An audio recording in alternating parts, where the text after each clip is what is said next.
They took your name, your land, your language, but not your legacy. Reclaim it at AfricanAncestry.com. Get ready to take some notes. The first thing I want us to recognize is, please don't let any past hurts that has happened to the Black community get in the way of progressing a new beginning. Now, I've heard a lot of reference today to Kwame Ture. I wanted to just say that I remember when Kwame Ture was heading home to pass away, and he came to St. Louis, and Akbar Muhammad with the Nation of Islam and myself did a fundraiser for him, both at one of my businesses and my home. And as I stood at my home with Kwame Ture next to me, I looked at everyone out here who was there to contribute to him, to help him as he was making his last move back to Africa to transition. I looked at everybody and I said, you're probably asking the question, what is a capitalist like me doing helping a socialist like him? Everybody was quiet for a moment. And then I said, it's because if it wasn't for him, I wouldn't be able to do what I do. It was through his efforts that he allowed us to have doors open and to, in fact, those doors were kicked open for us to be able to come through. Now, this is an interesting time for us here in Grenada and for Black folks worldwide. What's the most interesting side from my perspective is for the first time in history, we have the possibility of having a level playing field in the world of economics. That's because we're entering this digital world that is changing all the traditional ways in which we've made money through artificial intelligence, through a variety of new emerging opportunities. But are we preparing our children, our K through 12s, to understand the value of the emerging technologies that's taking place? Are we really giving them the opportunity to recognize the operations of robotics, the operations of cryptocurrency, which over the next 10 years may become the worldwide form of currency? Do we really understand it? Now, let me go a little deeper for a moment, because part of what I do to be a business guy is I try to create as much disruption and make you as uncomfortable as possible. For example, in the future, which isn't in the future anymore, it's now, they have these little microchips that are being developed. These little microchips, if you think about your phone, you have infinite knowledge in your phone, right? You can ask it just about any question. And isn't it interesting how a 3 or 4-year-old can pick up your phone and teach you how to operate it? We have those kinds of capacities in the Black community with kids. But those little microchips in the future will be implanted in you. And then you will have infinite knowledge as a result of that in the future. Now, a little island called, just outside of China, Taiwan, just an island, is one of the wealthiest locations for emerging technology. So valuable that big, rich China wants to go and take over that little island. So what's to stop a little island like this from becoming a futuristic island with the types of mentality that's developing their K through 12 kids and beyond to be able to receive the changes that'll take place in this world 10 years from now? Now, here's the disruption. You remember I told you about putting this chip inside of you that's going to give you infinite knowledge? My concern is you will become a sort of well, the term that I use is a homobot. That's a homo sapien and robot, where you become in part, the new form of human in the future may be part human and part robot. And I understand what I'm saying here because I'm scaring you on purpose.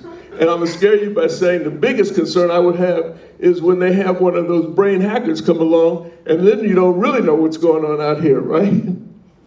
I'm scaring you yet? Well, let me go a little further. If in the future, and it's not that far away, this combination of blending us, and you know they're making test tube babies with capacities now, right? clones with capacity now that's out here. And there's all types of business opportunities that come from this.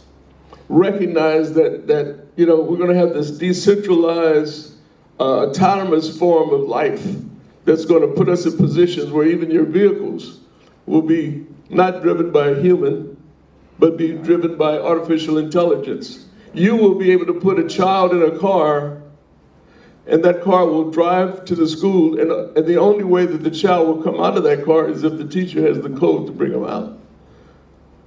Are we engaging ourselves in these types of dialogues? Are we looking at how this new level playing field of technology in the world really is potentially existing for us? And you know, black folks are the most creative and smartest form of population in the world. We've invented half of the things that they're talking about. We just haven't been able to enjoy the largesse of its experience, making the money that's necessary and holding on to it and developing it. So I want us to really think that we don't need to just think about some of the traditional things that we normally think about. And as I said earlier, those hurts, don't let them stop us from new beginnings. We have to come outside of some of the old ways of thinking that pushes us back into the old ways of making money and functioning and moving us more so, especially with young people. Let's face it, a lot of these kids today don't even want to go to work. They want to stay at home and they want to be influencers. And they want to go online and try to find ways to make money that way. How much of that are we embracing here in Grenada? Brother Duncan, I think what we have to look at is to make sure that the island has full capacity to be able to have access to the internet from point to point. We have to be ready to accept the changes that's going to take place with this automated and autonomous form of lifestyle and be ready to be a part of it. So why aren't we making the little chips that Taiwan makes that could be used, you know, in just about everything that's being developed and invented? Are we really taking the time to take a deep dive into the future of what's happening globally? Now, this is a side note. If Qatar, as small as it is, can get the President of the United States to show up, and you know what they're going to do is they're going to bring all kind of our money into that country. They're going to forgive Qatar for the fact that they were part of 9/11. They're going to forgive Qatar for being supporters of Hamas. They're going to do all that because they're going to give him a $400 million airplane. Can y'all? Do you understand what I'm saying? The way the world is working with this new dude is money talks, and everything else that you've done in the past, just forget about it. As long as you can come with something.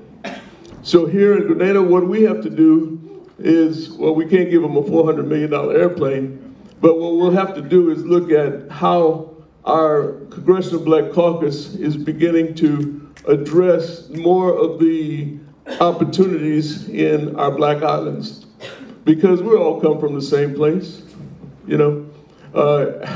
When I was installed as king in Ghana for economic development, my name there is Kofi Kuba Kansi. You can call me that if you want. Every time that I've hit a nation, like I've been installed as a chief that can help bring ideas to those nations, and I am proud to have done that.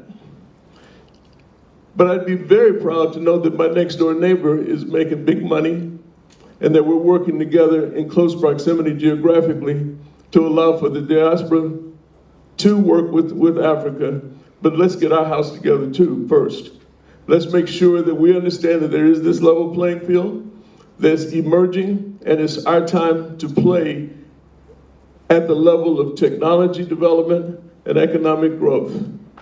When we have that, we can create sustainable wealth.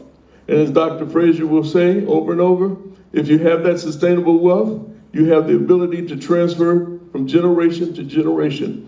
And as those generations emerge and they have the right philosophy behind it, that they too are trying to grow for the next generation, for their children's children, then, and only then, will we be able to see our nation rise as we would like for our Black nation to rise globally.